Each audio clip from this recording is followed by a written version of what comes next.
5장 8절 9절 두 절을 한번 다 읽어볼게요. 한번 읽어보겠습니다. 오소라 자매님, 마태복음 5장 찾아가지고 8절 9절 두 절을 다 같이 읽어볼게요. 마음이 청결한 자는 복이 있나니 그들이 하나님을 볼 것이요 화평하게 하는 자는 복이 있나니 그들이 하나님의 아들이라 일컬음을 받을 것이요. 감사합니다. 벌써 다 읽은 거예요? 어이 빠르기도다. 자, 마태복음 5장 지난주에 앞에 부분까지 설명을 했는데 무슨 7절도 맞아. 앞에서 계속 볼게요. 5장 5절까지 설명한 것 같네요. 그죠? 온유한 자는 복이 있나니 저희가 땅을 겨울 받을 것이며, 그죠? 그 다음에 그 6절을 보면은 의에 줄이고 목마른 자는 복이 있나니, 그 다음에 뭐라고 되어 있습니까? 그들이 배부를 저희가 배부를 것이며 되어 있는데, 우리 몰몬경하고 같이 비교해 보죠. 몰몬경에 뭐라고 되어 있나? 자, 몰몬경을 한번 봅시다. 몰몬경 제3니파이 절은 같아요. 12장 6절 한번 봅시다. 몰몬경하고 같이 보세요. 제3니파이 12장 6절. 그 번역이 뭘로 나와 있나 한번 보세요.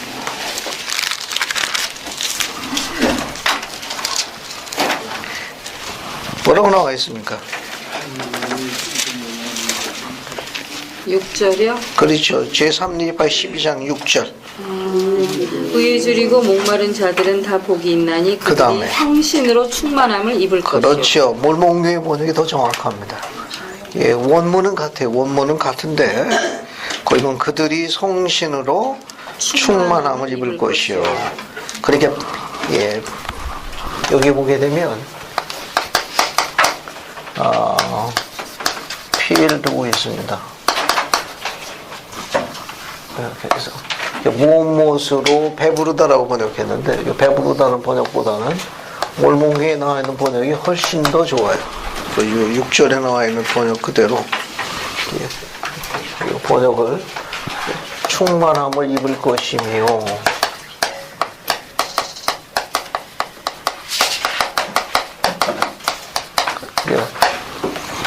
이게 성령으로 충만함을 입을 것이요 라고 번역되는 게 훨씬 더 좋습니다. 그 다음에 7절도 마찬가지. 7절도 마찬가지입니다. 긍휼히 여기는 자는 복이 있나니 저희가 긍휼히 여김을 받을 것이며, 그렇게 나와 있죠? 자, 거기 긍휼이라는 뜻이 무슨 뜻입니까? 거기 불쌍히 여기는 것. 긍휼이라는 뜻이 무슨 뜻이에요? 긍휼. 거기 마태복음 5장 7절에 긍휼히 여기는 자는 복이 있나니 저희가 긍휼히 여김을 받을 것이며, 그 뜻은 알아두고 하시는 게 좋을 것 같네. 여러분, 오늘 나눠진 이 인물 맨 앞에 우측편 맨 위에 보면 생각할 점이 나와요. 찾았습니까? 그 마태복음 5장 7절 해가지고 긍휼이라고 나온 거예요. 마태복음 5장 7절에 보면 긍휼이라고 되는데 영문은 머시로 되어 있어요. 보통 저 자비라고도 번역을 많이 하는데, 여러분 그 설명문에 잠시 거기 주의를 좀 달아놨어요. 거기 보면 긍휼이 난 예수님께서 죄인을 불쌍히 여기시어 구원하시기 위해 십자가에서 죽으신 그 사랑의 바탕을 둔 용서의 행위이다. 이게 일반적인 정의입니다. 긍휼, 머시, 자비의 일반적인 정의예요. 예수님께서 죄인을 불쌍히 여기시어 구원하시기 위해 십자가에 죽으신 그 사랑의 바탕을 둔 용서의 행위다. 긍휼히 여긴다는 건 용서와 밀접한 관계가 있습니다. 어떤 대가를 바라지 않고 하는 그런 용서의 행위와 관련이 있다.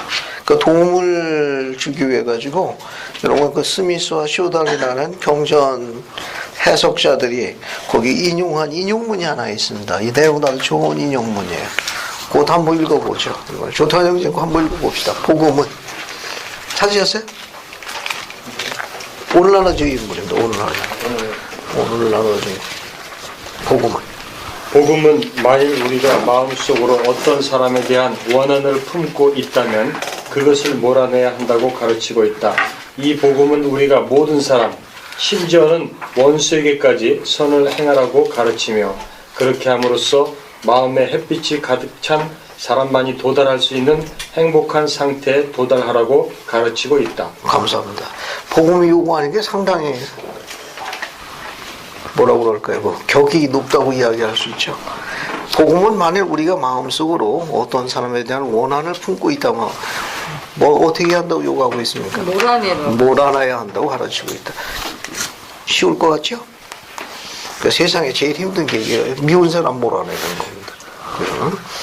이 복음은 우리가 모든 사람, 심지어는 원수에게까지 선을 행하라고 가르치며 그렇게 해야만 마음의 햇빛이 가득 찬 사람만이 도달할 수 있는 행복한 상태에 도달한다고 가르치고 있다.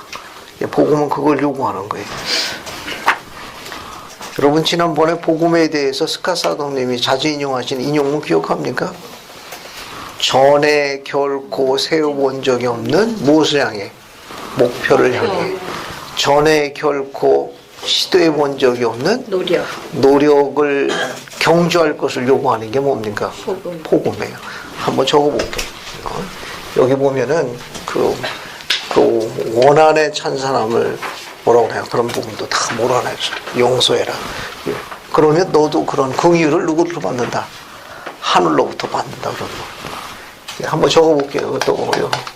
전에 결코 세워본 적이 없는 무엇을 향해? 목표입니다. 목표를 향해. 목표를 향해.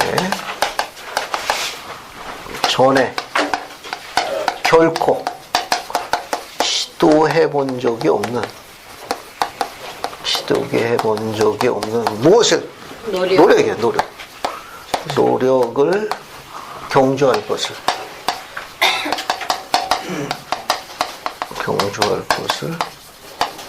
요구하는 것이 복음.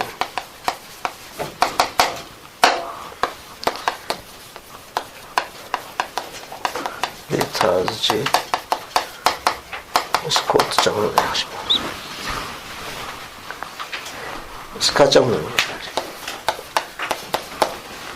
아주 아름다운 말이에요. 이게 긍휼히 여기는 자는 복이 있나니 저가 긍휼히 여길 것이요 내가 그리하면 너는 하늘로부터 그런 긍휼함을 입을 것이다. 여기까지만 큰 문제가 없고요. 그 다음에 오늘 들어가는 내용은 8절입니다. 이게 8절 보면 뭐라고 되어 있습니까? 마음이 청결한 자는 복이 있나니. 여기 한번 적어볼게요. 8절 오늘 나가는 것 마음이 청결한 자는 복이 있나니. 그 다음에 어떻게 되어 있어요? 그들이 하나님을 볼 것이며 하나님을 볼 것이며. 자, 이제 옆에 있는 발언하고 마음이 청결한 자는 어떤 자가 마음이 청결한지 한번 연구 한번 해보세요. 제가 산상수훈 공부하고 있는데 마음이 청결한 자는 복이 있나니 하나님을 볼 것이며 어떤 자가 청결한 자입니까? 한번 옆에 있는 발언하고 의견 한번 나와보세요. 황수인 자매님, 뒤에 있는 이영희 자매님하고 같이 이야기를 해보세요. 진재 형제님은 거기 뒤에 계신 분들하고 이야기하시고 저기 민정이하고 윤아는 뒤에 예린이하고 같이 하고. 알겠어요? 자, 범렬이는 이 앞에 있는 양자매하고 같이 하고 셋은 같이 하고 소라는 성지하고 같이 하고. 자, 의견 한번 좀 나눠보세요. 정상호 형제님 뒤에 박재매님하고 같이 여기는 이렇게 둘이 같이 하고 같이 다솔이는 저기 이범렬 형제하고 같이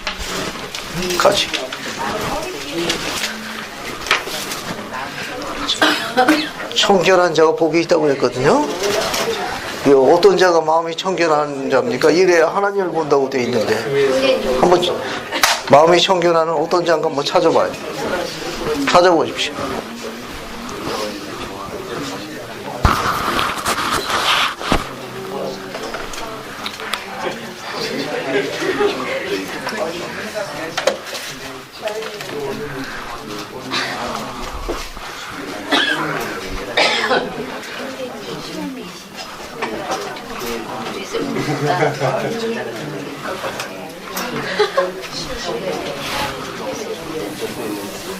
마음이 청결한 자는 복이 있나니 하나님을 볼 것이며.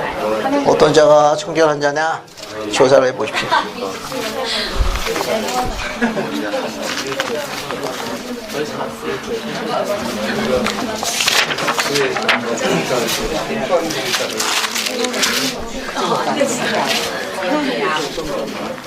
신의 경자면요?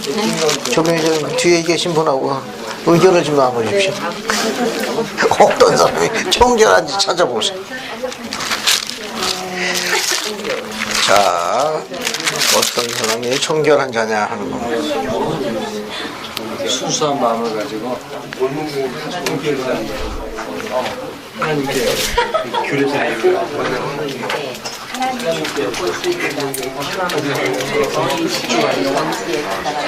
그자는 하나님의 정하신 시각에 그렇게 저 같은 경우는 복음이라는 게 하나님의 구원의 길을 저희들이 잘 시원한 어떤 사람이 복음을 하니까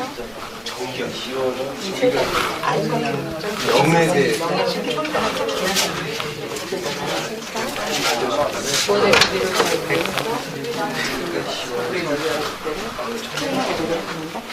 그렇게 하는 마음, 그런 사람들이 마음이 청결하지 않을까 이런 생각하네요. 규례성에게 너희 마음을 너무 집중하지 않으면 쉽지가 않아요. 가난한 자는 짓지 않고 청결하지 집중해지면 청결할 수가 있어요. 맞아요. 그 말은 맞아요. 자, 이제 앞에 보세요. 생각을 안 하니까. 자, 이제 앞에 보십시오. 포커스 그게 딱 그죠. 네, 맞아요. 자, 앞에 보세요. 내용은 간단한데 막상 단어와 단어를 연결해 설명하려면 마땅치 않거든요. 그래도 그렇다 하더라도 일단 한번 뜻을 좀 모아보도록 하겠습니다. 이 마음이 청결한 자는 복이 있는데 왜 복이 있냐? 왜 행복하냐? 하나님을 볼 것이며 이렇게 나와 있거든요. 그러면 마음이 청결한 자는 그럼 어떤 사람일까? 어때요? 지금까지 여러분 하나님 보셨습니까? 워낙 스케줄이 바쁘신 분들이니까. 워낙 보지는 바쁘시 못하지만 느낄 수는 있죠. 느낄 수 있지. 그럼 어떻게 느끼셨어요? 기도할 때, 기도할 때, 응답받을 때, 응답받을 때, 간증할 때. 간증할 때. 감사합니다. 또 아주 좋은 이야기 해주셨는데 또 여러분은 어떻게 성자이가 규례성에 보면 답변이 나와 있는데요. 네. 너희 마음을 하나님께로 향하게 하라 그랬거든요. 그 하나님께 집중을 하면은 볼 수가 있다고 생각을 해요. 그래서 왜냐하면 하나님께 향하다 보면은 다른 잡념을 생각할 수가 없어요. 오직 하나님께만 너희 마음을 하나님께 향하게 하면 하나님이 정하신 시각에 그분의 방법대로 자신을 보이시겠다고 약속을 하셨어요. 감사합니다. 감사합니다. 네. 마음이 청결한 자는 그냥 우리가 무릇 시온은 이것이 마음이 청결한 자라. 이 사람들의 특징은 한 마음 한 뜻이 되어 의롭게 생활하는 사람들의 상태. 감사합니다. 지금 마음이 청결한 자가 시온이라는 게 교례서에 몇 편에 나옵니까? 57편 97편 20. 21절에 언급되어 있습니다. 그죠? 마음이 청결한 자가 뭐라고 그랬어요? 시온이라고 그랬죠? 네. 그 시온은 한 마음 한 뜻이 가졌다는 게 어디 기록되어 있습니까? 그게? 모세서 7장. 모세서 7장 18절. 18절에 있네. 참조로 좋은 성구니까 7장 18절에 언급되어 있습니다. 한 마음 한 뜻. 한 뜻이 되었다고 그러더니. 여러분 그럼 같이 한번 볼까요? 교례서의 97편 21절 한번 봅시다. 성구도 같이 볼게요. 자, 97편 21절 한번 보겠습니다. 자, 거기 보면 아주 간단하게 계시 주어져 있네요. 시온은 기뻐하라. 무릇 시온은 이것이니 마음이 청결한 자라. 그죠? 네. 여기 마음이 청결한 자가 시온이라고 했으니까 시온은 두 가지 뜻이 있다는 걸 설명하고 있는 거예요. 계시에 의하게 되면 마음이 청결한 자가 모여 사는 곳, 장소, 장소도 시온이 되고 마음이 청결한 상태도 시온이 되는 거예요. 이게 상태. 마음이 청결한 상태. 또 그런 자들이 모여 사는 집단, 그 장소도 뭐가 됩니까? 시원. 시온이에요. 그죠? 지금 이제 궁금한 건 뭐냐면은, 다른 뜻은 뭐 크게 어려움이 없는데, 마음이 청결한 상태, 그럼 구체적으로 어떻게 그렇게 접근할 수 있느냐 하는 거예요. 우리가 마음이 청결한 상태로 어떻게 접근할 수 있느냐. 모세서 7장 18절로 한번 가보죠. 모세서 7장 18절로. 모세서 7장 18절로 봅시다. 거기 18절 보게 되면 뭐라고 되어 있습니까? 그리고 그들이 한 마음 한 뜻이 되 어떻게 되었어요? 의롭게 거하며 그래서 한 마음 한 뜻으로 의롭게 거해 있다는 건 의롭게 생활하고 있다는 말과 같은 편에 이렇게 생활했다고 그러고, 그들 가운데 어떻게 되어 있습니까? 가난한 자가 없어. 그렇죠. 가난한 자가 없었습니다. 가난한 자가. 그럼 우리는 지금 찾은 이 두 개의 성코, 오늘날 우리에게 주어진 97편 21절의 계시의 말씀하고 모세서에 주어져 있는 7장 18절의 말씀을 통해 가지고 마음이 청결한 상태는 곧 어떤 상태라는 걸 알 수 있습니까? 시온의 상태. 시온의 상태. 그렇죠. 여기 보세요. 여기 특히 모세서 7장 18절 보게 되면 한 마음 한 뜻이 되어 어떻게 생활했다고 그랬어요? 의롭게. 의롭게 생활했다고 그러니까 한 마음 한 뜻이 되어 의롭게 생활하려면은 영원한 성약을 맺고 성약에 귀 기울이며 충실히 지키는 자를 이야기하는 거예요. 그게 마음이 청결화가 되려면 영원한 성약을 맺고 영원한 성에 기울이며 충실히 지켜야 합니다. 왜냐하면 그들 가운데 어떤 자, 가난한 자가 없었다니까 꼭 세상적으로 가난하다는 의미 같습니까? 아니요. 우리 지난주 산상수에 재밌는 공부했잖아요. 네. 마태복음 5장 3절에 심령이 가난한 자는 거기 있는. 복이 있나. 그때 가난이 세상적으로 가난한 거고, 영적으로 어떤 거? 영적으로는 부유한 사람. 네. 심령이 가난하여. 몰문경에는 뭐라고 되어 있죠? 심령이, 우리가 갖고 있는 마태 5장 3절은 심령이 가난한 자는 복이 있나이 되어 있지만, 네. 몰문경에는 주님께서 뭐라고 문장을 심령이 바꾸셨습니까? 가난하여 심령이 내게로 가난하여 내게로 내게 오는 자는. 그러니까 심령이 가난한 상태 갖고는 행복한 상태가 아니라는 거예요. 네. 축복받은 상태가 아니고, 어떻게 해야 내게 주님께 와라. 나아가 그분의 품 안에 안겨야 축복받은 상태, 행복한 상태라는 거예요. 그냥 단지 낮아진 상태만 갖고는 충분하지 않다는 겁니다. 그러니까 주님께 온전히 그분께 돌이켜야 돼요. 또 그분을 온전히 신뢰하고 정성과 부지런을 다하는 그런 상태가 마음이 청결한 상태. 어떻게 더 방향을 바꿔야 돼. 어떻게 하면 그분은 온전히 의지해야 합니다.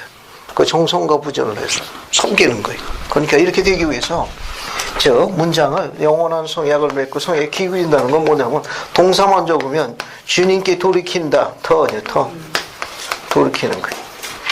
주님을 의지한다, trust라고요. 의지하다, 신뢰하다. 그분을 섬기는 겁니다. serve하는 거예요. serve. 이렇게 하는 자가 뭡니까? 마음이 the pure in heart, 마음이 청결한 자예요. 마음이 청결한 자는 영원한 성약을 맺고 성약으로 충실시키는 자들입니다. 이런 자들은 어떻게 돼요? 예, 영으로 충만해지는 겁니다. 영으로 충만해지는 거예요.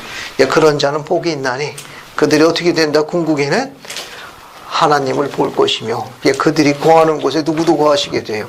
하나님이 거하시게 되는 거예요.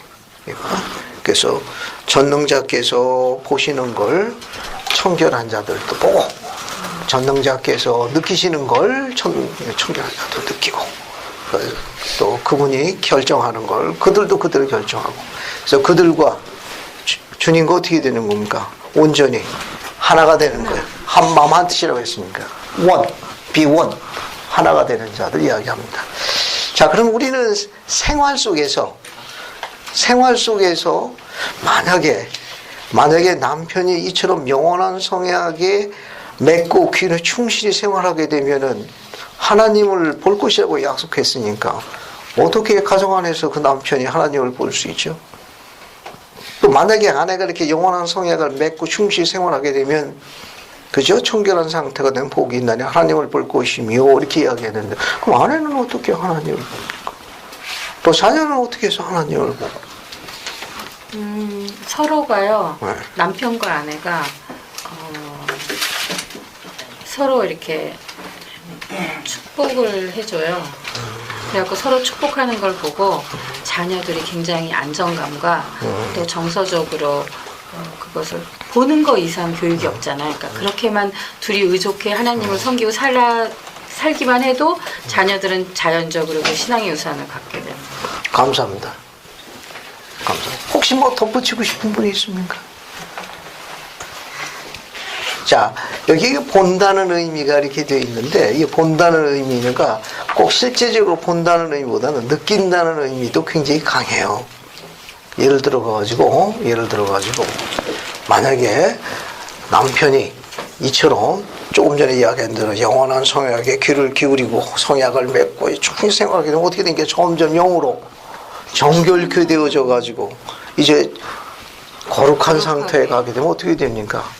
그러면 그는 꼭 하나님을 본다는 그런 직관적인 설명보다도 이제 복음 가운데서 충실히 열심히 살아가는 그런 아내의 모습에서 예를 들어서 뭐 아주 쉬운 예 하나 들어가지고 아침반에 매일 반을 보내야 된다면 어머니가 한 4시 반에 또 일어나야 되고 또 일어나가지고 또 가족들하고 함께 뭡니까?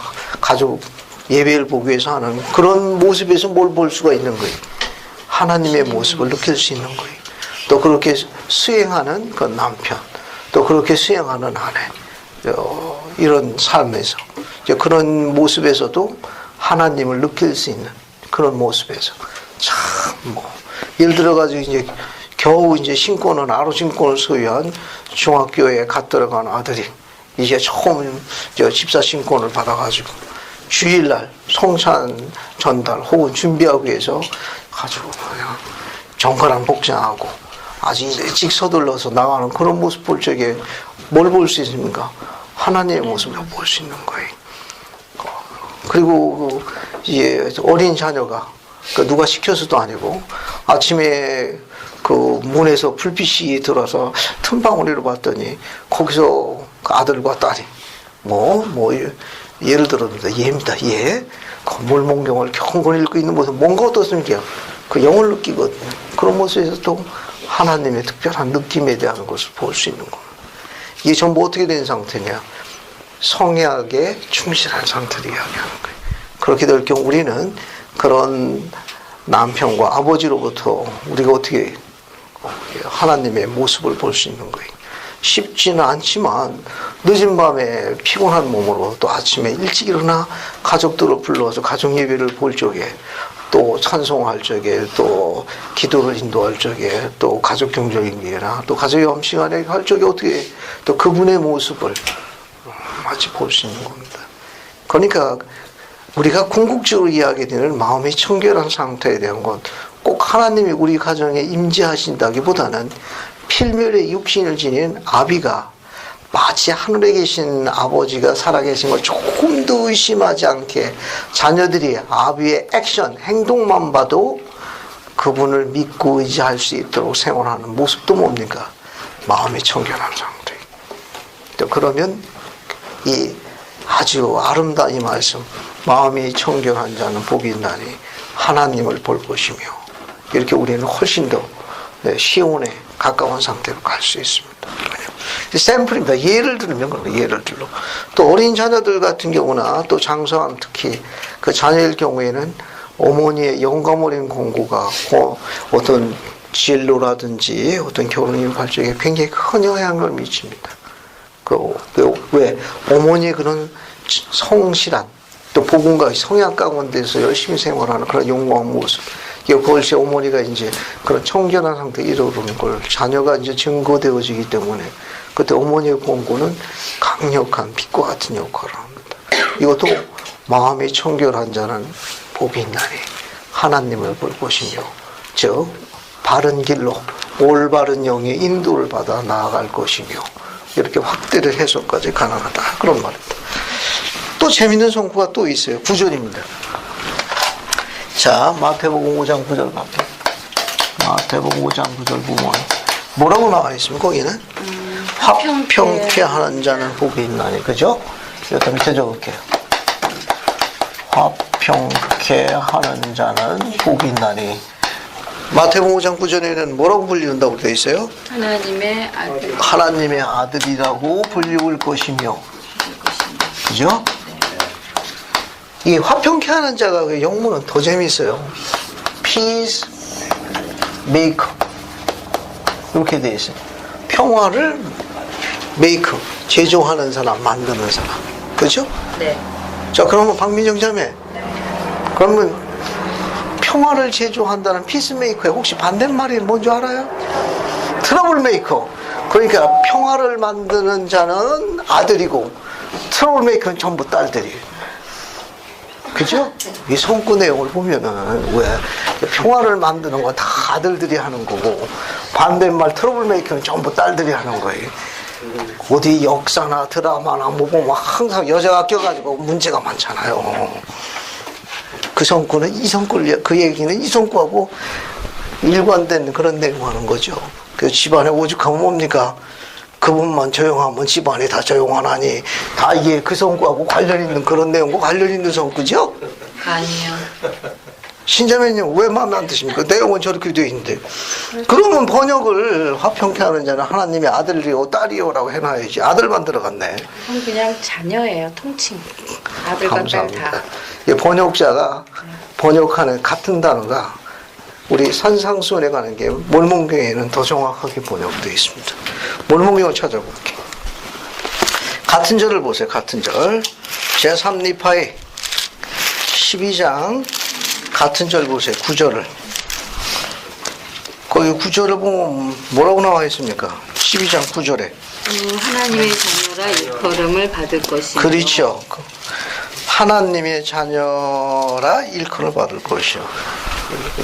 번역은 몰몬경의 3리 12장 9절 보게 되면은 하나님의 자녀라 일컬을 받을 것이요. 아들과 딸이 다 포함되는 거예요. 두 개의 영문이 번역의 그 원문은 똑같아요. Children of God. children인데 우리 마태복음 5장 9절에는 아들로 번역해놨는데 몰몬경은 번역이 훨씬 더 직역으로 잘 번역해놨습니다. 그리고 화평케 하는 자는 복이 있나니 하나님의 자녀라 일컬음을 받을 것이요. 다. 이게 화평케 하는 자, 화평케 하는 다 하나님의 자녀가 되는 거예요. 자, 이제 여러분 스스로 자문해 보십시오. 여러분은 피스메이커입니까? 여러분이 있으면 집안이 평강해요? 여러분만 안 계시면 집안이 평강한 거예요. 어느 쪽입니까? 이거 한번 확인해 보세요. 왜냐하면 재미있는 기록이 여러분 그 제3니파의 12장 8절 9절을 다시 보세요. 지금 읽은 몰몬경의 손글을 다시 보세요. 이게 우리가 갖고 있는 그 마태복음에는 안 나와 있습니다. 마음이 청결한 자들은 다. 그죠? 몰몬경에는 다가 들어가 있어. 근데 성경에는 없어요. 네. 밑에 구절도 화평케 하는 자는 다. 네. 그죠? 근데 우리 성경에는 이게 없습니다. 네. 그러니까 그 예를 들게 되면 성경에는 그냥 피스메이커지만 몰몬경 여기에는 all입니다. all the peacemaker. 화평케 하는 자는 모두 다 하나님의 자녀라 축복을 받을 것이요. 또 마음이 청결한 자는 모두 다 하나님을 볼 것이며. 몰몬경은 그렇게 묘사되어 있습니다. 자, 이제 이렇게 보시고 또 뒤로 넘어갈게요. 뒤로 넘어가가지고 여러분이 아주 많이 인용하고 사랑받는 성구 중에 하나가 마태복음 5장 13절부터 16절까지예요. 이건 아주 많이 인용되는 겁니다. 마태복음 5장 13절, 그 다음에 14절부터 16절까지는 두 개가 이제 같은 건데 요 두 개 나눠집니다. 이거는 이제 마태복음 5장 13절 한번 보세요. 봤습니까? 네. 그래서 한번 읽어볼게요. 이거 방수인 자매님 한번 읽어보시고 14절부터 16절까지는 강미경 자매님 한번 읽어보세요. 너희는 세상의 소금이니 소금이 만일 그 맛을 잊으면 무엇으로 짜게 하리요. 후에는 아무 쓸데 없어 다만 밖에 버리워 사람에게 바뀔 뿐이니라. 너희는 세상의 빛이라 산 위에 있는 동네가 숨기우지 못할 것이요 사람이 등불을 켜서 말 아래 두지 아니하고 등경 위에 두나니 이러므로 집안 모든 사람에게 비추느니라. 이같이 너희 빛을 사람 앞에 비추게 하여 저희로 너희 착한 행실을 보고 하늘에 계신 너희 아버지께 영광을 돌리게 하라. 감사합니다. 자, 여기 가보세요. 이 앞에 13절도 볼게요. 여기 뭐가 나옵니까? 너희는 세상의 소금이라. 몰몬기에서 같이 찾아볼게요. 몰몬기용 3리 12장 13절을 같이 보세요. 몰몬경에 보셨습니까? 네. 거기 보면 너희는 세상의 소금인입니까? 소금이 되랍니까? 소금이 되라. 동사가 바뀌었어요. 마태복음에는 너희는 세상의 소금인이라고 되어 있지만 몰몬경에서는 되라. 세상의 소금이 되라. 문장이 동사가 바뀌었습니다. 예, 소금이 되라. 그래서 교리야 성약 101편 39, 40절이라고 하나 적어보세요. 교성 101편 39, 40절이라고 하나 적어봅시다. 계시를 보겠어요. 계시를 한번 읽어봅시다. 그래서 오소라 자매님 교리야 성약 101편 39, 40절을 한번 크게 읽어봐요.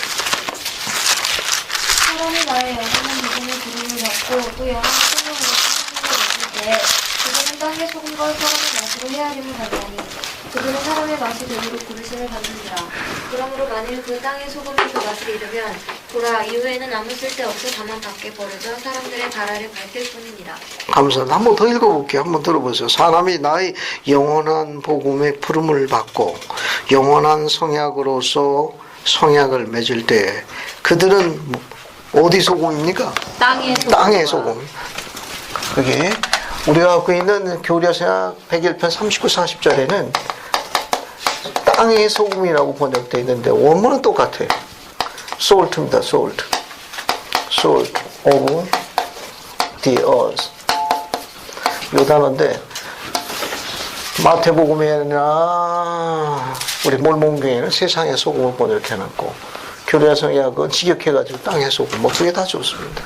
그러니까 세상의 소금이나 땅의 소금이나 그러나 의미를 부여할 때는 세상의 소금이 훨씬 더 의미가 가까워요. 땅의 소금보다는.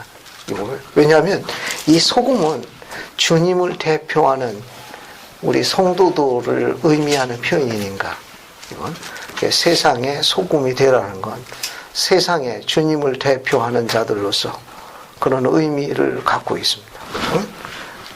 계시의 가르침 보게 되면 그들은 땅의 소금이니 사람의 맛으로 헤아림을 받느니라. 그들이 사람의 맛이 되도록 부름을 받으니 이 말은 주님을 대표하는 자다 그겁니다. 우리가 소금이 된다는 것은 주님을 대표하는 자가 되는 거예요. 그러므로 만일 땅의 소금이 그 맛을 잃으면 아무 쓸데없어 밖에 버려져 사람의 발아래 밟힐 뿐이니라. 여기 소금이 나와 있는데 소금.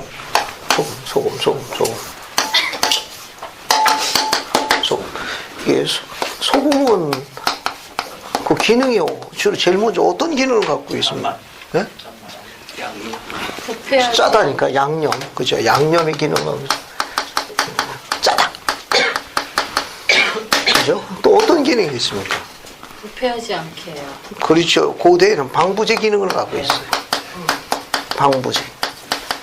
이렇게 조사된 바에 의하게 되면 순수한 소금은 불순물이 들어가는 소금은 거의 반영구적으로 그 기능을 갖고 있답니다. 방부제가 그 고대에는 이 소금 때문에 전쟁도 하고 돈보다 더 비쌌다고 그래요. 그러니까 순도가 높은 소금일수록 방부제 기능이 아주 충실해가지고 거의 반영구적으로 썼답니다.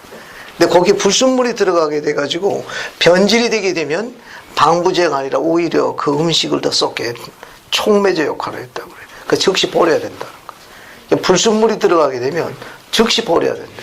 예, 변질이 돼버려가지고 오히려 그 물건을 더 상하게 하는 촉매 역할을 하니까 즉시 버려야 된다는 거.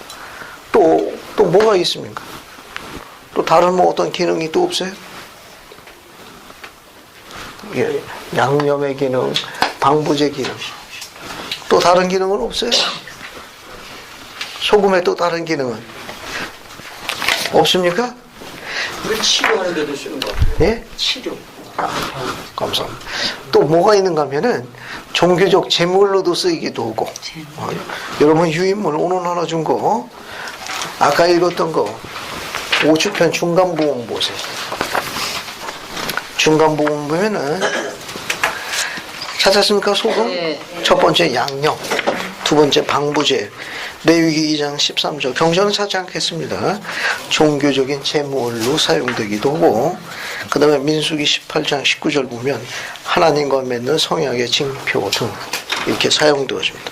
그리고 아까 이야기한 대로 교회 성약에 주어진 오늘날의 계시의 기능은 주님을 대표하는 자를 나타내기도 한다. 이거. 그러니까 세상에 소금이 되라, 세금이 되라는 거, 주님이 대표자가 되라 그럽니다. 대표자가 되라. 되라. 그래서 어때요? 소금을 이렇게 되면 맛을 내잖아요. 그렇죠? 이걸 뭐라고 했는가? 주님께서는 사람의 맛이라고 했어요. 사람의 맛. 우리가 있으면서 세상이 점점 어떻게 돼요? 맛을 내야 돼. 알겠어요? 맛을 내야 돼. 여기 양념으로 짜다고 그래가지고 지독하게 짜면 안 돼. 알겠어요? 짜다고 그랬더니 뭐 희생, 봉사 뭐 하는데 우리는 짜야 돼. 그런 의미하고 좀 다른 거예요. 간을 맞춰야 된다. 간을 맞춰야 된다. 그래서 세상을 썩지 않게 하는 기능. 자, 그 다음에 또 하나 봅시다. 여러분, 5-8, 유인물 5-8 보세요. 유인물. 오늘날 유인물 5-8 보세요. 봤습니까? 네. 거기 다음 성구의 빈칸 완성한다. 빈칸 한번 완성해 보세요. 마태복음 5장 14절과 16절입니다. 빈칸을 한번 완성해 보세요.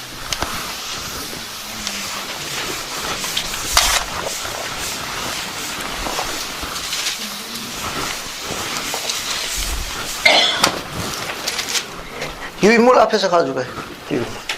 여기 앞에 유인물이 있으니까. 여기 유인물. 저거 지난주 거고, 이번 주 거고. 두 개씩 가.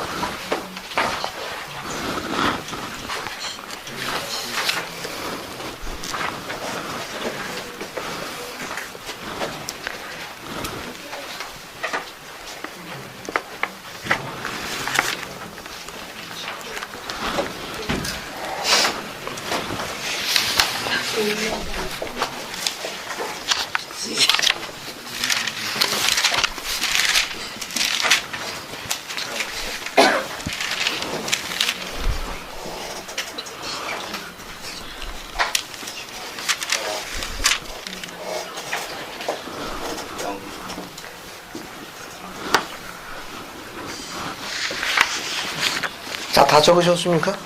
자, 그러면 여러분 5-8 그 직사각형 안에 있는 거 뭐 같이 넣어서 읽어볼게요. 자, 한번 봅시다. 마태복음 5장 14, 16절. 너희는 세상의 빛이라. 빛이라. 산 위에 있는 동네가 숨겨지지 못할 것이요.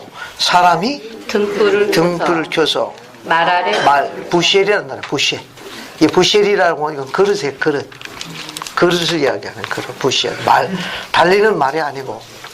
부시엘이라는 건 그릇을 이야기하는데, 유대인 가정에는 이 부시엘이라는 그릇이 있었습니다.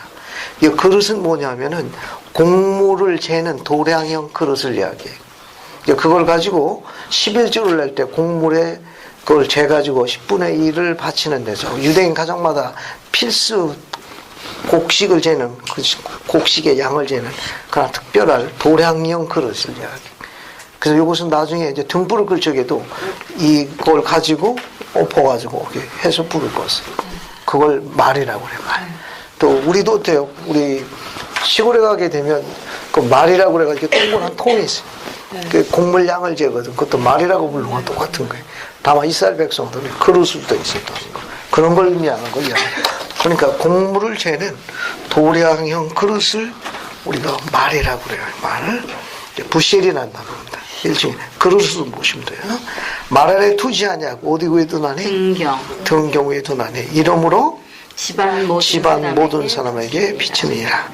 이같이 너희 빛이 사람 앞에 비치게 하여 그들로 너희 착한 행실을 보고 하늘에 계신 너희 아버지께 영광을 돌리게 하라. 지금 소금이 되라고 그랬고 또 뭐가 되라고 그랬습니까? 빛이 되라고 그랬죠.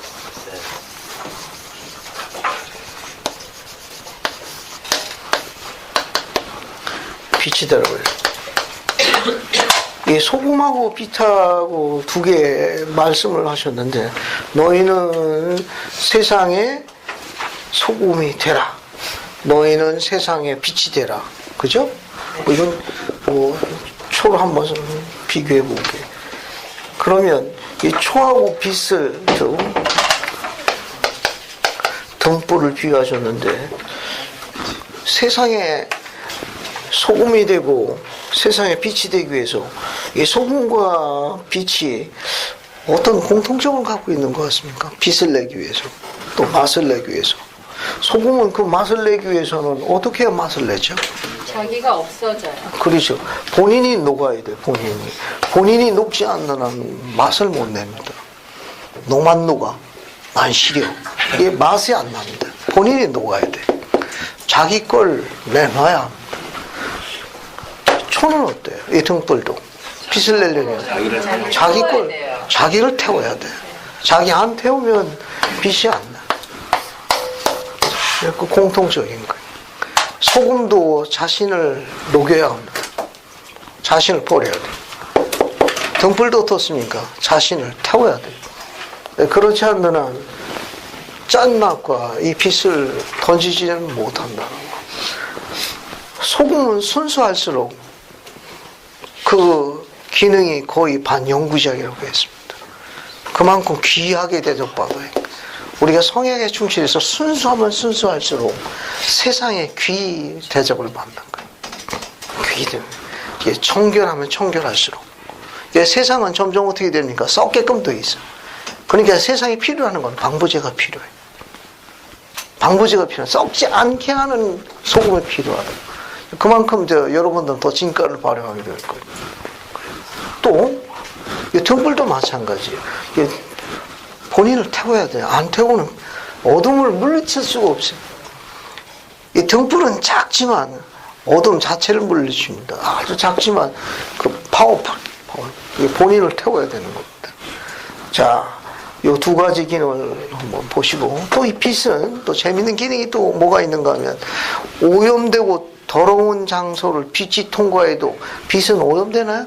아니요. 오염이 안 된다는 거. 오염이 안 됩니다. 이제 우리는 어떻습니까? 세상에 살지만 주님께서 빛이 되려 한 것은 오염되지 않게 살아갈 수 있습니다.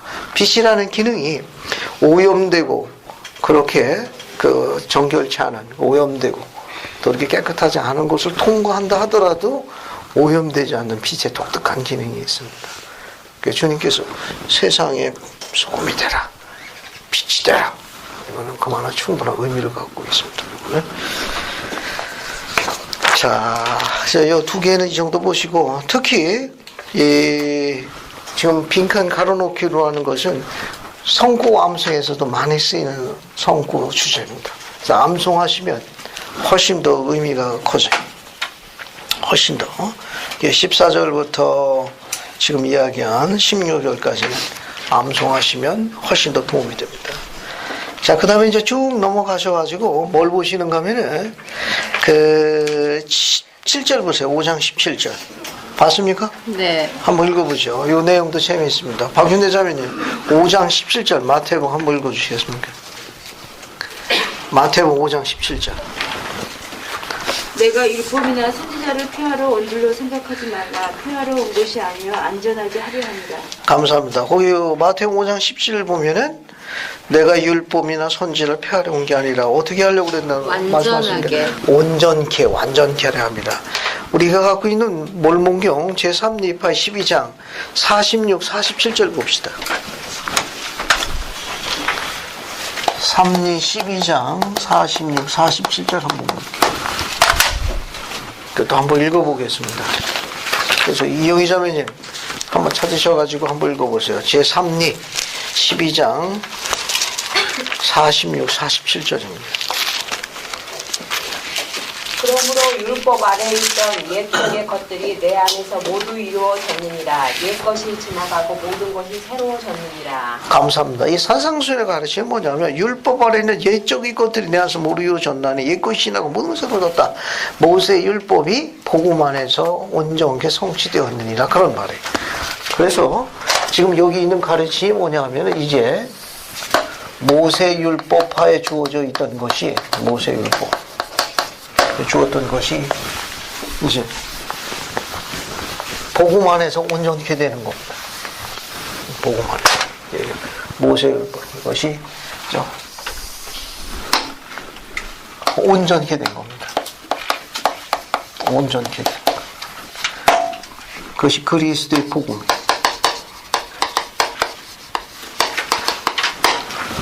모세율법은 어느 왕국을 기준합니까? 달의 왕국을 기준합니다. 그리스의 복음은 해의 왕국을 기준합니다. 해의 왕국. 그래서 샘플로 몇 개를 볼게요. 자, 어디를 보시는가 하면 21절 봅시다. 자, 마태복음 5장 21절 보면 옛사람에게 말하면 뭐라고 되어 있습니까? 살인하지 말라. 옛사람의 말 안 봐. 모세율법을 이야기하는 거예요. 살인하지 말라. 그죠? 살인하지 말라. 두 번째 27절 봅시다. 마태복음 5장 27절. 거기 뭐라고 나와요? 간음하지 말라. 간음하지 말라. 예를 들면 그 다음에 31절에는 뭐가 나옵니까? 마태복음 5장 31절에는 아내를 버리려면 뭘 줘라? 이혼증서. 이혼증서를 줘. 그 다음에 나머지는 뭡니까? 거기 하나 더 볼까요? 마태복음 5장 33절 보면 옛사람의 말 안 봐. 뭐 하지 말라? 맹세하지 그렇죠. 말고. 혼맹세하지 말라. 예를 들면 혼맹세하지 말라. 그 다음에 뭐가 또 있습니까? 아이고, 이게 지금 여러분하고 저하고 제일 마음에 드는 게 38절에 있네. 그죠? 우리 취향에 맞는 거예요. 너는? 이는? 2로. 취향에 딱 맞아요. 그죠? 2로 갚아라. 이거 못하니까 무슨 병이 생겨요? 화병이 생겨요. 화병이. 그죠? 그 다음에 마태복음 5장 44절 보면 뭐라고 되어 있습니까? 아니다. 43절을 봐야 되겠네. 43절을 봐야 되겠어요. 뭐라고 되어 있어요? 내 이웃을 사랑하고, 그렇죠. 내 이웃을 사랑하고 원수를 미워해라. 원수를 미워하라. 자, 이건 모세율법 달의 왕국 기준이에요. 살인하지 말라. 간음하지 말라. 이혼증서를 줘라. 혼맹사하지 마라. 너는 너로. 얘는 이로 갚아라.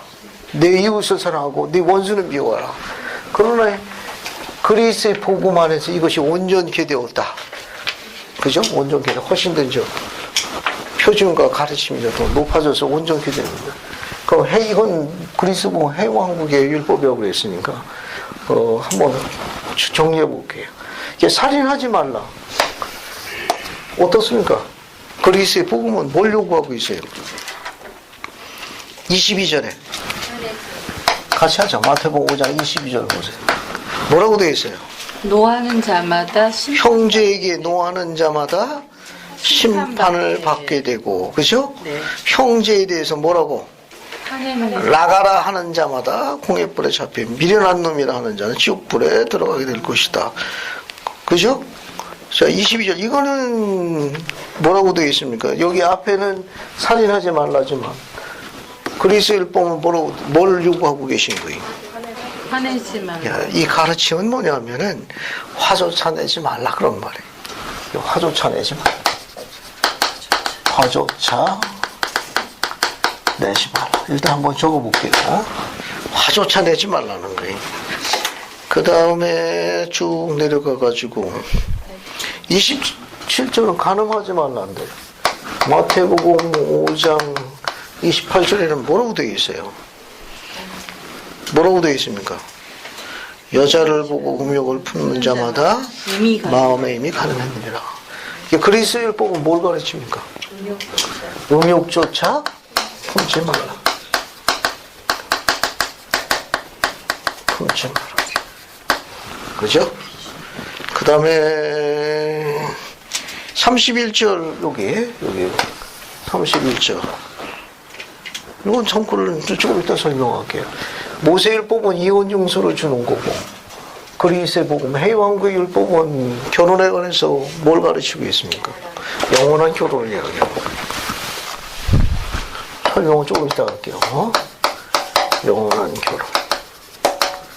비교할 게 뭐가 있는가 하면 마태복음 5장 32절에 조금 더 설명하고요. 그 다음에 혼맹사하지 말라. 뭐라고 되어 있어요? 요거 마태복음 5장 37절에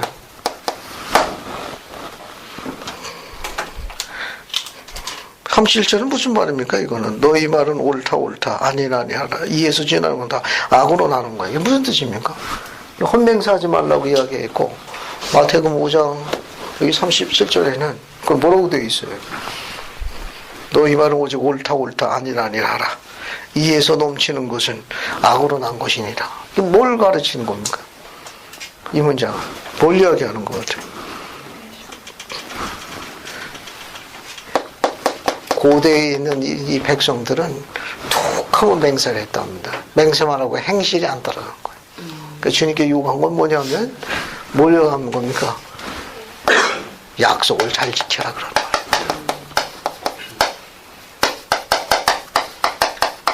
맹세만 하지 말고 약속하면 그것을 잘 이행해라 그런 말이에요. 충실히 잘 이행해라. 그 다음에 38절은 뭡니까? 눈은 눈으로 이는 이는데 어떻게 하라고 되어 있어요? 어떻게 되어 있어요? 여러분 잘 아시는 거 여기 39절부터 41절까지 볼게요. 마태복음 5장 39절부터 41절까지 여러분 제일 잘 아시는 거 이쪽으로 오세요. 특석입니다. 특석. 자 오른편 뺨을 맞거든. 어떻게 하라고 그랬어요? 왼편을 돌려대라고 그랬죠. 또 뭘 달라고 그러면 속옷 달라고 뭐까지 주라고 그랬어요? 겉옷까지 주라고 그랬어요. 그죠? 그 다음에 억지로 뭐 하면 오리를 가게 하면 어떻게 하라고 그랬어요? 심리를 동행하라고 그랬어요. 심리를 동행하라고 그랬어요. 그 다음에 이제 쭉 건너뛰고 44절 43절에는 내 이웃을 사랑하고 원수를 미워하라. 그런데 마태복음 5장 44절에는 어떻게 나와요? 뭐로 나와 있습니까? 너희 원수를 사랑하며 너희를 핍박하는 자에게 기도하라. 원수를 미워하라고 그랬는데 이게 어떻게 되어 있습니까? 원수를 사랑하고 핍박하는 자를 위해 뭐라고 그랬습니까? 기도하라. 자, 이거는 저 그리스 복음 해왕국의 율법을 이야기하는 거예요. 자, 그러면 이걸 하나씩 찾아볼게요. 자, 우선 마태복음 5장 22절부터 봅시다. 봤습니까? 마태복음 5장 22절 보면 화조차 내지 말라 이렇게 되어 있죠? 여러분 유인물 5-10 보세요. 5-10 오늘 나온 유인물 5-10 유인물 보세요. 찾았습니까? 네. 자, 거기 보면 5-10 보면 거기 흠정역 영어 원문이 있어요. 찾았어요? 네. Whosoever is angry with his brother. 그죠? 네. 즉, 자기 형제, 그의 형제에게 화내는 자는 누구든지 우리 흠정역 영어 원문에 있는데 우리 번역에 빠졌어요. 여기 with our cause라고 되어 있는데 여기 원문에는 있는데 번역이 안 되어 있습니다. 원문에는 우리가 갖고 있는 개역 개정판이라고 하는 흠정역 원문에는 with out of cause 해가지고 이거 뭐냐면은 까닭 없이 연구 없이 이유 없이 혹은 헛되이 그런 문장이에요. 이 문제는 이게 까닭 없이 연구 없이 헛되이 자기 형제에 노하는 자는 근데 이 문장이 번역이 아예 안 됐습니다. 원문에는 있는데 이게 까닭 없이 형제에게 노하는 자 그러니까 까닭이 있으면 화를 내도 된다는 문장이 원뜻은 알겠습니까? 이게 원뜻은 이게 원래 기록되어 있는 영어 원문은 무슨 말이냐 까닭 없이 화내면 안 되고 이유나 까닭이나 연고 없이 화내는 것은 합당할 수도 있다 이런 암시를 한 문장이었어요. 그런데 몰몬경에는 어떻게 되어 있냐 몰몬경을 한번 봅시다. 몰몬경으로 넘어갈게요. 자, 몰몬경은 어떻게 되어 있나 한번 봅시다. 몰몬경 제3리파이 12장 22절 보세요. 봤습니까? 몰몬경 보세요. 예, 여기 몰몬경 3리 12장 22절에는 이 까닭 없이라는 단어가 들어가 있나요? 아니요. 아예 말씀에 이 단어가 안 들어가 있습니다. 주님께서는 미대륙 백성들이 가르칠 적에는 without cause라는 까닭 없이라는 단어를 아예 쓰시지 않았어요. 그게 뭐냐? 까닭이 있든 없든 아예 뭐 하지 말라는 거예요. 화내지 말라는 거예요. 이유가 있든 없든 연구가 있든 없든 까닭이 있든 없든 큰 목소리 내지 말라 그런 말이에요. 그 몰몬계 백성들은 그렇게 가르치니 훨씬 더 정확한 번역이. 결국 앞에 보세요. 결국 화내는 거는 그리스의 것이 아니라는 가르침. 뭐 이유가 있든 어쨌든 간에 주님은 미디로 백성들이 정확하게 가르친 거예요. 그러니까 우리가 겪는 흠정력에는 까닭이나 이유와 연구가 있어 화내는 것은 있을 수 있다라는 문장으로 되어 있는데 몰몬경에는 아예 그 단어가 없어요. 우리 번역에는 빠져버렸습니다. 몰몬경 백성들에게는 뭐라고 가르쳤는가 하면 아예 화조차 내지 말라. 이 말은 화내는 거는 그리스의 것이 아니다 그런 말입니다. 이 문장, 이 문장이 아예 없어. 아예. 이 말은 화가 나는 음성이나 화가 나는 이런 태도, 이 모든 것들은 전부 하나님의 것이 아니에요. 그리스 것이 아니에요. 하나님에서 오는 게 아니라는 거예요. 이 가르침을 분명하게 이야기하는 거예요. 그러니까 화나는 음성, 화나는 태도, 이와 같은 모든 것들은 하나님으로부터 오는 그리스의 것이 아니라는 겁니다. 이런 중요한 가르침이 몰몬경을 선명하게 묘사된 거예요. 그러니까 우리가 갖고 있는 성경의 번역보다는 몰몬경의 번역이 훨씬 더 정확한 거예요. 그러니까 화조차 내지 말라. 몰몬경에는 아예 그 단어가 삭제된 것은 뭐냐? 화를 낸다든가 음성을 화가 나는 음성 그런 액션 모든 것들은 전부 하나님이 도우는 게 아니라는 거예요. 주문이 좀 어렵죠. 그래도 가르침은 이해합니다. 가르침은 이해. 그러니까 화내는 거 이와 같은 화나는 음성은 경우에 어떻게 되었든지 합리화를 시킬 수 있다는 게 성경의 번역으로 적용될 수 있는데 원문의 뜻은 몰몬경에서는 주님께서는 화나는 음성이나 화내는 이와 같은 모든 것들은 모든 까닭이나 연고에 관계없이 하나님 도우는 것이 아니다. 그리스의 것이 아니다. 그런 말입니다. 특별히 이거 누구한테 이야기하는 거예요? 후기성도. 후기성도 중에 누구? 누구한테? 네? 아버지? 아버지. 맞아요. 특히 아버지. 또 어머니. 어머니 말고 편은 편인데 가끔 다른 사람 편 되는 사람. 남편. 됐습니까?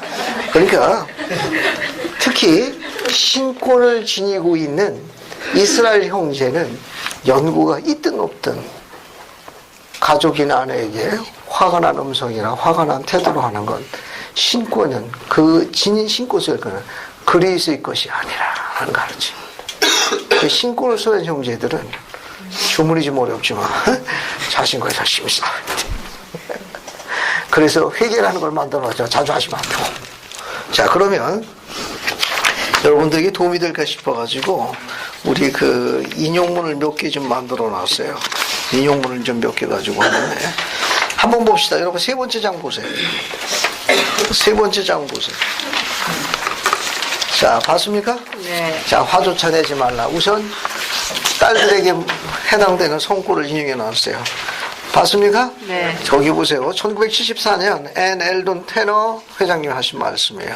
한번 읽어보겠습니다. 김윤아 자매님, 어머니는 한번 읽어봐요. 세 번째 장. 어머니는 자신의 일동, 말 한마디, 태도, 심지어는 외모, 옷 입는 법까지도 자녀에게 영향을 주며 가족 전체에 영향을 미친다는 것을 잊어서는 안 됩니다. 감사합니다. 실질적인 영향력을 미치는 분은 누굽니까? 어머니예요. 어머니.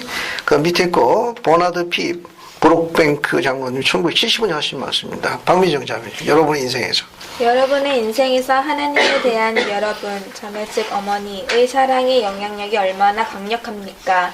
매일의 역할에서 하나님을 위한 여러분의 사랑은 얼마나 효력이 있습니까?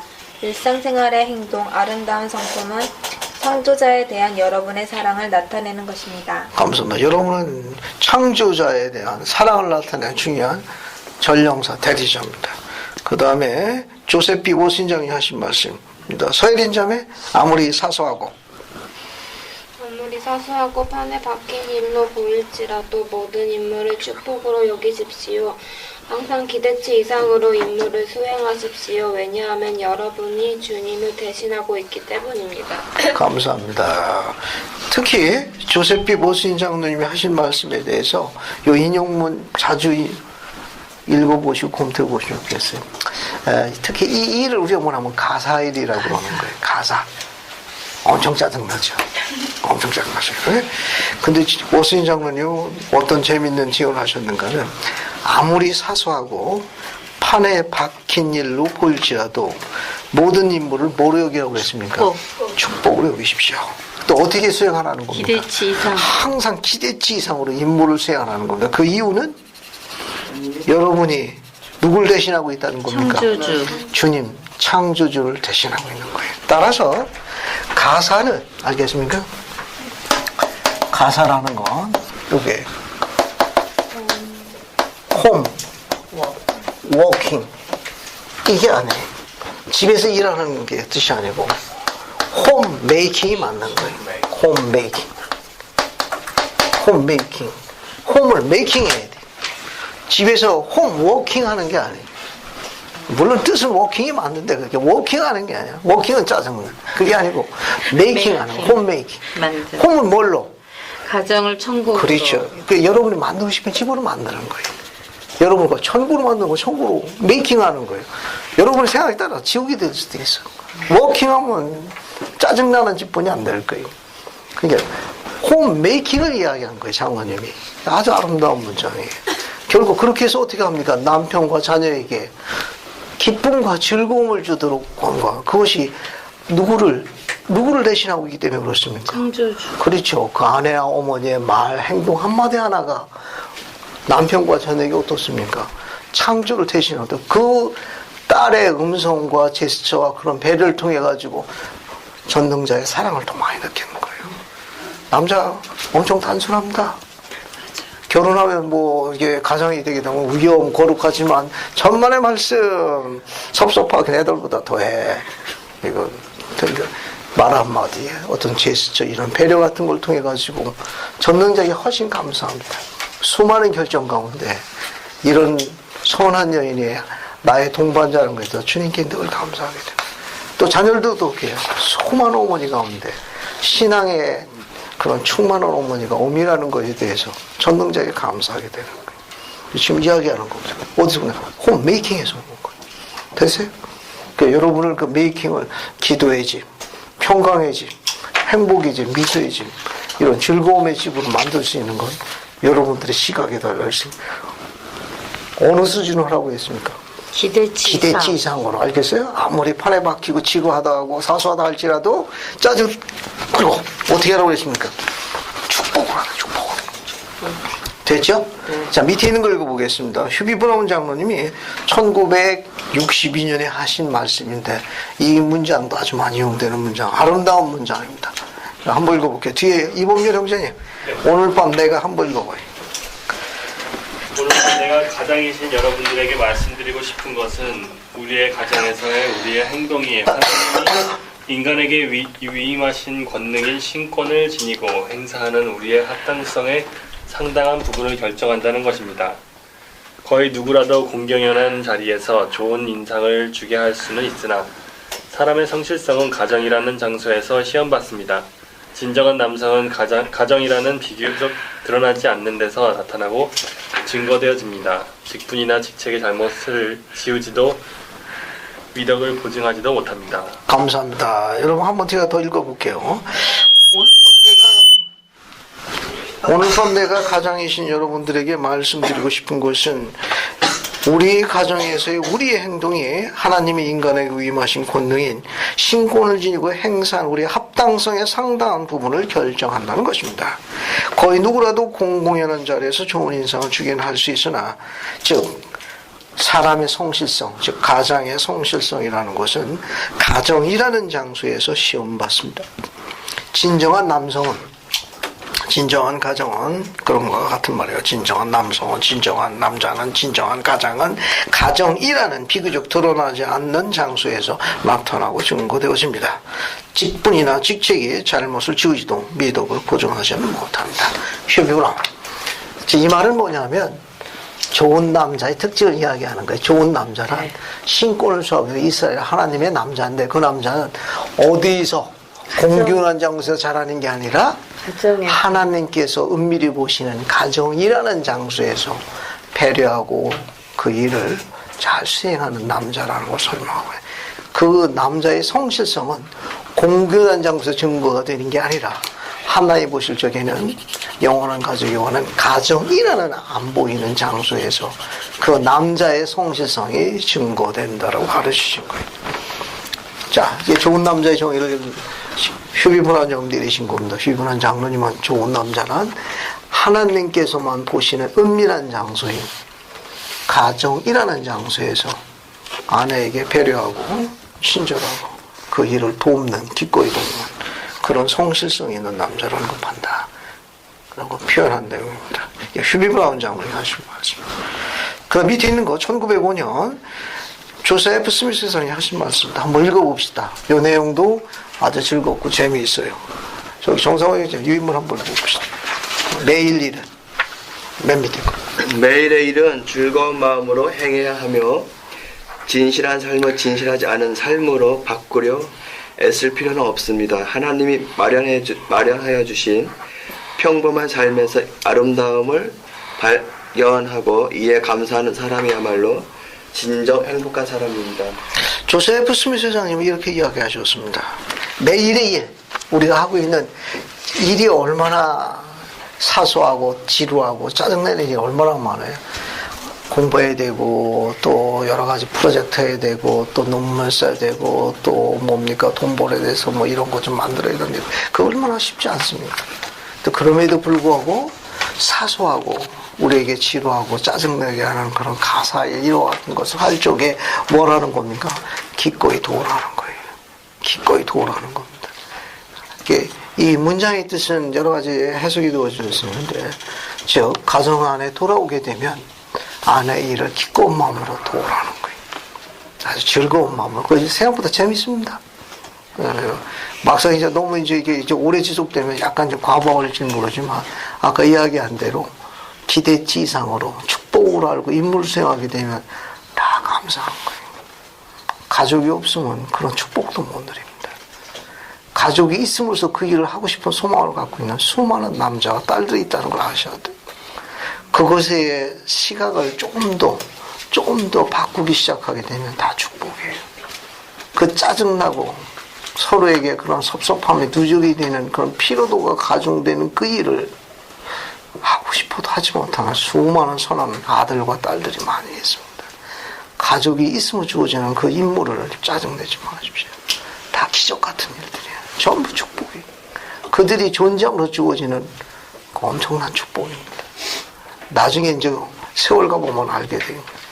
어릴 적에는 지지기도 하고 목욕도 시키지만 나중에 다 크고 나는 그 관연한 딸 보고 목욕시키지 나면 가만히 있습니까?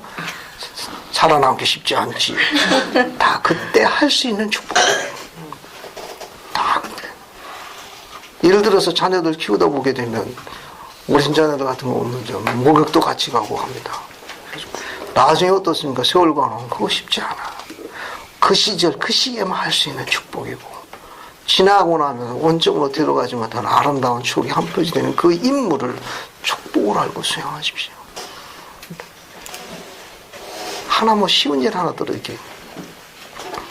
예를 들어가지고 이제 어릴 적에 이제 자녀들 품에 안아주잖아요. 뽀뽀도 해주고 이제 스킨십 하잖아요. 지금은 이제 떡고머리처럼 시커먼 장정들이 됐습니다. 지금 어때? 제가 안아줍니까? 그 녀석이 나를 안지. 나를 들었다 놨다 하지. 그 시절만 할 수 있는 축복이에요. 짜증날 아무런 이유가 없어요. 기적과 같은 일의 축복 그 자체.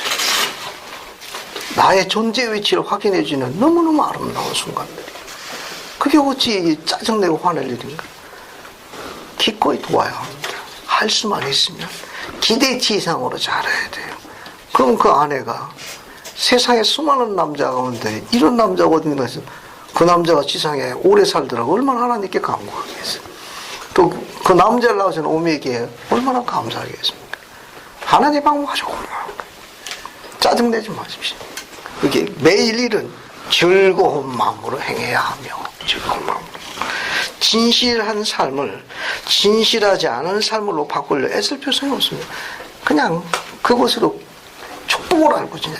그것을 너무 욕심내가지고 다른 것으로 확대하려고 그렇게 생각하지 말라는 거예요. 필요 이상으로 다른 생각하지 말라는 겁니다. 주어진 삶에 대해서 가장 평범한 게 가장 잘하는 거예요. 이 말은 뭐냐면 아버지와 어머니로서 남편과 아내로서 성공하는 게 가장 큰 행복이에요. 다른 그 이상 없습니다. 이건 가장. 그래서 딸내미가 나중에 우리 아빠 같은 사람하고 결혼할 거야. 그런 소망은 심어줘요. 나중에 아들이 이 세상에서 제일 존경하는 분은 저희 아버님이십니다. 그게 가장 성공한 사람이에요.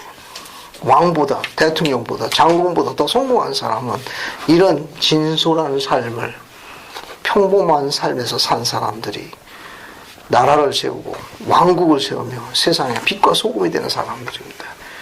왕, 통치자, 뭐 그런 정치가 그 사람들이 나라를 세우고 왕국을 지키는 게 아니에요. 그런 민초들이 나라를 지키고 왕국을 세우는 뿌리가 되는 사람들. 그래서 밑에 보면 하나님이 마련해 주신 평범한 삶에서 아름다움을 발견하고 이에 감사하는 사람이야말로 진정 행복한 사람이다. 조세프 스미스. 이게 아주 좋은 가르침입니다. 그 다음에 옆에 이제 좌측, 우측편 맨 위에 보면 2004년 1월 전 세계 지도자 훈련 모임에서 힝클 회장님이 말씀하신 예언적 가르침입니다. 여러분이 한 소녀를 구한다면 여러 세대를 구원하는 것 같습니다. 그녀는 힘과 의로움 가운데 성장할 것입니다. 그녀는 주님의 집에서 결혼할 것입니다. 자녀에게 진리의 길을 가르칠 것입니다. 자신의 길을 갈 것이며 그와 같이 자신의 자녀에게 가르칠 것입니다. 그 재미있는 예언이 하나 있어요. 훌륭한 할머니들이 격려하기에 그곳에 있을 겁니다. 주님은 딸들을 축복하시겠다는 걸 선지자를 통해서 이야기하셨어요. 그러니까 이 할머니가 그렇게 복음 가운데서 사신 거예요. 그래서 당신의 손주들이 그렇게 사는 것에 대한 증인으로 지상에 오래 남겠다는 축복을 하셨습니다.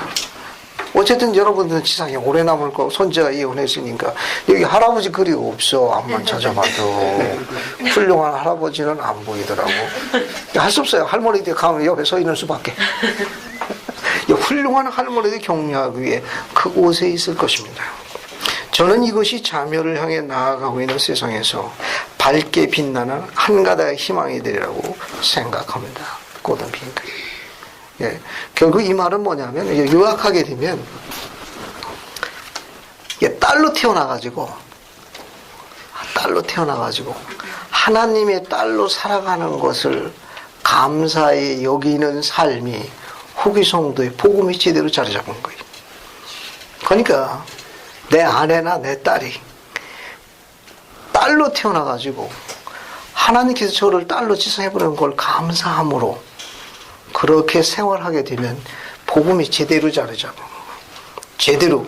그 말은 신권이 충만하게 행사되고 있다는 걸 의미합니다. 신권이 아주 충만하게 행사되어 그 축복을 누리고 있는 거예요. 그럴 때 그 딸이 하나님의 딸로 지상에 온 거, 그것도 하나님의 딸로 지상에 보내준 거에 대해서 감사하게 돼. 언제 훌륭한 하모니가 되어서 그걸 이제 증인으로 이제 남게 됩니다.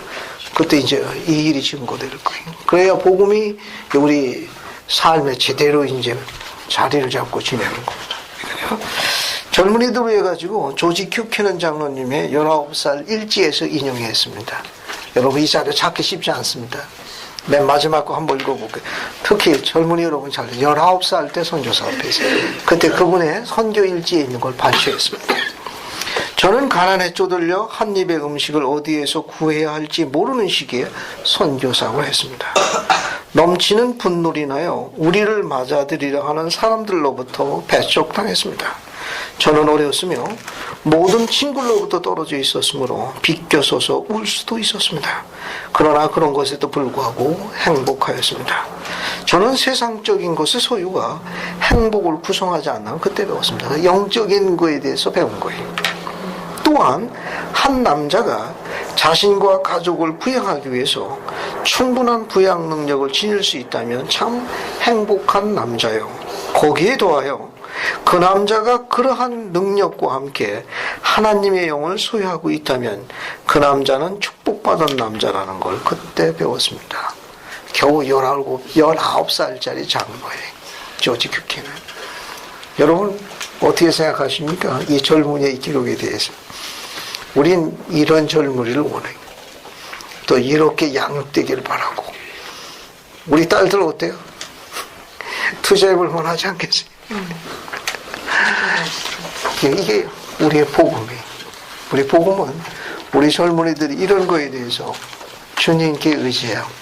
주님께 도움을 청해야 되고 이런 부분에 대해서 합당해서 주님은 그 능력을 2개 다 주실 거예요. 2개 다 주신다. 한 장 더 넘겨요. 인용문 연구. 여기에 화조차 내지 말라. 화내는 거는 그리스의 것이 아니에요. 알겠습니까? 네. 요 고든비 힝크리 장님이 특별히 하신 말씀이에요. 그래서 이거 2007년 반년차 대회 때 하신 말씀입니다. 가을 대회 때 하신 말씀이니까 제가 한번 읽어볼게요. 자, 찾았습니까? 네. 우리가 한번 보세요. 우리가 문제에 빠지게 되는 경우는 언제냐? 화를 낼 때입니다. 운전 중 화를 내는 것은 분노의 증문스러운 표현입니다. 잘 보세요. 특히 우리 이스라엘 신권리 형제들이 부탁합니다. 여러분 나중에 결혼해가지고 운전할 적에 아내와 자녀를 태우고 화가 나가지고 난폭 운전하시면 안 돼요. 알겠습니까? 저도 그런 경험이 있어 이야기하는 거예요. 세상에서 제일 불쌍하고 못난 마부야. 아내와 자녀에게 공포분열이 조성하죠. 그 화를 참지를 못해가지고. 저도 그런 시절이 있어요. 나중에 많이 회개했습니다. 그때 결심했어요. 다시는 그렇게 운전하지 않겠다는 거. 다시는. 그 약간의 그런 말다툼으로 인한 의견 그런 차이 때문에 그냥 그걸 못 참아가지고 운전이 격해진 거예요. 여러분 나중에 결혼하게 되면 절대로 그렇게 운전하면 안 돼요. 선지자께서 뭐라고 했습니까? 분노의 증오스러운 표현하자. 이렇게 운전하시면 안 돼요. 회개해야 돼요. 알겠어요? 자, 다음은 찰스 W. 페론지에 관한 이야기입니다. 그는 우리 교회로 개종한 사람으로서 영국에서 약 11년 동안 선교사로 봉사했습니다. 그는 해임되었을 때 시온으로 여행할 경비를 마련하기 몇 가지 소유를 팔았습니다. 그를 지켜본 일부 성도는 그가 교회 재산을 취해갔다고 말했습니다. 이 일은 그를 분노케 하였으며 그는 2층의 장의방에 올라가서 앉아서 여러분이 잘 아시는 다음과 같은 시를 썼습니다. 오늘 일지에다 옮겨놔요. 감정을 다스려라 오 나의 형제여. 격동하는 충동적인 영혼을 길들여라. 감정을 억누르지 말고 지혜롭게 제어하라. 감정을 다스려라. 친구나 원수를 비난하지 말라. 비록 비난의 물결이 진리의 홍수처럼 몰려올지라도 비판하기 전에 변명을 들여오라. 그러면 빛이 비치리니 얕은 시냇물 안에 더러운 곳이 숨어 있음을 보리라. 감정을 다스려라 나의 형제여. 격동하는 충동적인 영혼을 길들여라. 감정을 억누르지 말고 지혜롭게 제어하거라. 저는 전도서에는 한 구절에 생각했습니다. 급한 마음으로 노를 바라지 말라. 노는 우매한 자의 품에 머무름이냐. 전도서 7장 9절. 화는 모든 악한 행위의 근원입니다. 저는 제 결혼에 대해 생각해 봅니다. 제 영원한 동반자는 3년 반 전에 세상을 떠났지만 우리는 67년을 함께 살았습니다. 저는 아내와 말다툼을 했던 기억은 없습니다. 젊은이 여러분 이걸 목표로 삼아야 돼요. 아시겠습니까? 저는 아내와 말다툼했던 기억이 없습니다. 목표로 불가능하지 않습니다. 이건요. 아내는 저와 함께 여행을 했고 모든 대륙에 관해 이야기를 나누었으며 사람들에게 친절과 사랑으로 행동할 것을 권면했습니다. 뒤로 갑니다. 몇 년 전에 구입한 어떤 작은 책에 다음과 같은 내용이 실려 있었습니다. 한 번은 신문에서 비방의 대상이 된 사람이 에드워드 에버렉에 와서 어떻게 할지를 물었다. 에버렉은 이렇게 말했다. 아무것도 하지 마십시오. 신문을 산 사람 중 절반은 그 기사를 보지 않았습니다. 그 기사를 본 사람 중 절반은 그것을 읽지 않았습니다. 그 기사를 본 사람 중 절반은 그것을 이해하지 못했습니다. 그것을 이해한 사람 중 절반은 그것을 믿지 않았습니다. 그것을 믿은 사람 중 절반은 여하튼 개의치 않는 사람들. 아무것도 하지 본인 생각. 이해하시겠습니까? 비방의 대상이 됐으면 다른 사람들 생각하고 해가지고 어떻게 되고 이 동네 저 동네 이 사람 저 사람 이게 왔다 갔다 해서 일 벌리지 말고 그냥 가만히 있으라는 거예요. 아무도 거기에 관심 없다는 겁니다. 밑에 보세요. 너무나 많은 사람들이 사소한 문제를 과대평가합니다. 우리는 너무 쉽게 상처를 입습니다. 거기 검은 고딕체로 되어 있는 거 잘 보세요. 감정을 상하게 하는 다른 사람의 말을 무시하고 자기 길을 가는 사람은 행복한 사람입니다. 우리가 이렇게 걸어가요. 알겠어요? 감정을 상하게 하는 다른 사람의 말을 무시하고 자기 길을 걸어가는 사람은 행복한 사람입니다. 기자들이 어떤 사람의 생일날 인터뷰를 한 이야기가 있습니다. 그는 논의였습니다. 기자들이 그에게 장수의 비결을 물었습니다. 그는 이렇게 대답했습니다. 아내와 나는 결혼할 때 만약 다툴 일이 생기면 우리 중 한 사람이 집 밖으로 나가 있자고 했습니다. 내가 장수를 이룬 비결은 결혼 생활을 통해 바깥의 신성한 공기를 많이 마셨기 때문에 이렇게 됩니다. 오래 살려면 이렇게 밖으로 자꾸 나가야 돼.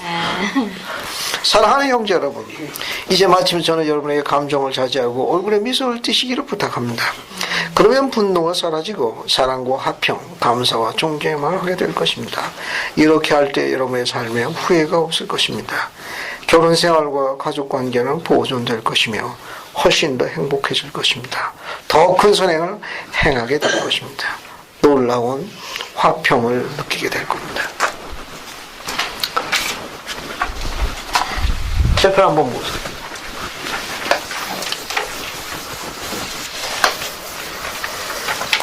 강미영 기자님, 칠판에 그린 게 저게 뭐 같아요? 스프링은 어디다 쓰는 거예요, 저 스프링? 감사합니다. 여러분, 옛날 그 마차 생각해요, 마차. 말이 끄는 마차. 그 마차에 스프링이 있는 마차하고 스프링이 없는 마차하고 어느 마차를 타고 싶습니까? 스프링이 있는 마차. 왜 그 마차를 타려고 하시죠? 그게 이렇게 부드럽잖아요. 쿠션이죠, 부드럽죠. 만약에 강사님, 저 스프링이 없는 마차 타면 오래 탈 수 있을 것 같소? 왜 오래 못 타고? 엉덩이 아플 것 같아. 그렇지. 아프고 불편한 거. 가정 안에서 하나님의 남자를 보는 이 남자가 유모라는 이런 스프링만 갖고 있으면 아내가 그 마차를 절대로 다른 마차를 안 바꿔 탑니다. 다른 마차는 그런 스프링이 없어요. 맞아. 근데 이 마차는 스프링이 있어서 오래 탈 수밖에 없어요. 언덕길 가면 더 좋아. 올랐다가 오예 오예 오랫동안 탑니다. 하지만 만약에 스프링이 없으면 그 마차 오래 못 탑니다. 우리는 그런 유머가 필요해. 또 가정 안에서는 그렇게 할 수 있도록 노력해야 합니다. 주님은 그렇게 하도록 지상에 유머라는 웃음을 만들어 놓은 거예요. 그럼 부드러움과 편함을 만들어 놓은 거예요. 항상 연차되는 건 경직되고 거룩한 그것만 요구하신 게 아니에요. 가정으로 돌아가게 되면 우리는 이런 스프링이 필요해요. 이 스프링을 장착되어 있는 마차는 아내가 오래 답니다. 결코 그 마차에 내리지 않을 거예요. 다른 마차를 안 바꿔 탈 거예요. 이해하시겠습니까? 네. 우리는 이런 스프링이 필요해요. 만약에 이런 것을 갖고 있으면 젊은이들이 그런 걸 지금부터 개발하고 노력하게 되면 이스라엘 딸들이 훨씬 더 후한 정서를 갖게 될 거예요. 훨씬 더. 또 그런 미래에 여러분의 관련되어 있는 딸로부터 전화번호 따는데도 훨씬 더 속도가 가속화될 거예요. 만약에 스프링이 없으면 전화번호 따기 쉽지 않을걸. 누가 그 마차 타려고 그러나. 엉덩이 아프고 배기다고 금방 얘기했는데. 좀 도움이 되십니까? 네. 이런 스프링을 만들어야 돼요. 주님께 도와주실 거예요. 스프링. 제 경험에 결혼 생활은 익사이팅합니다. 이야기하실 때 있는 건 노력해야 된다는 거. 정말 노력해야 합니다. 약간의 노력을 투자해가지고 큰 수확을 얻을 수 있는 그 가치는 가정이라는 가족 관계겠습니다. 제 경험에서는 그래요. 세상에 그 정도 투자해갖고는 그 정도 수익을 못 내. 근데 약간만 쓰고 해도 거기서 오는 결실은 너무너무 큰 거야. 너무 이 스프링으로 인해 가지고 주어지는 확산되는 부분은 결과가 엄청납니다. 밖에서 잘 보이지도 않고 눈에 띄지도 않지만 엄청난 효과를 갖고 있고 그 투자에 대한 가치는 기대 이상으로 되어 있습니다. 자, 이제 돌아가셔가지고 집에 가신 다음에는 다음 주 올 때까지 산상수의 가르침으로 가정에 스프링이 되는 걸 적용하는 일입니다. 나는 다음 주 올 때까지 우리 가정에서 어떤 스프링을 지닌 아들로서 딸로서 쿠션 있게 그런 가치를 보여줄까를 한번 고민해 보십시오. 나머지는 다음 시간에 이어서 할 테니까 다음 주에 산상수를 다 마감하겠습니다. 예수 그리스도로 아멘. 아멘.